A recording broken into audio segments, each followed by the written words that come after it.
Coming from a small team in Switzerland, Feist bears some similarities to Limbo, with a lot more hair. You play as a small furry creature pursuing larger beasts that have captured and taken off with your companion. Presented entirely in silhouettes, much of the game is left to the imagination, and paired with the eerie music, it creates an unsettling and dangerous atmosphere.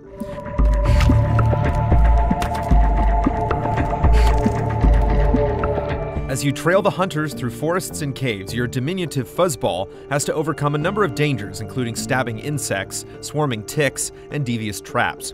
Even the caterpillars are threatening. Rather than using a life bar to indicate health, your hair simply gets more frazzled, and you can regain strength by munching on hovering midges, keeping the game's mechanics within the framework of its world.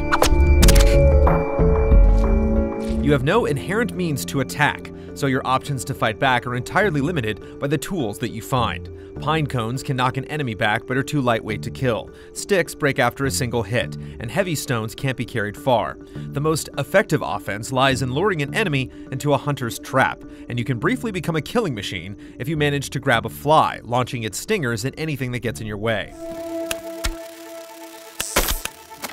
The hunters themselves can take a real beating, but it usually isn't too hard to outsmart them, aside from one brute in the caves that feels significantly tougher than the rest. Where Feist falters is in its physics-based platforming. While it's interesting to use sticky plants to reach higher ground or to nimbly leap across tree branches before they sink under your weight, more involved moments are more frustrating than fun. It's tough to predict your momentum as you try to leap onto bouncy sponges or create a wave in a rope bridge, and as a result, these types of situations become clumsy exercises in repetition, hoping you get lucky rather than gaining satisfaction through problem solving.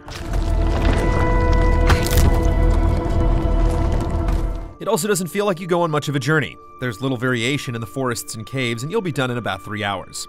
That said, Feist is still worth checking out if you're curious. It establishes an eerie mood, making you feel vulnerable to what lurks in the shadows. It just gets hung up in awkward moments at times.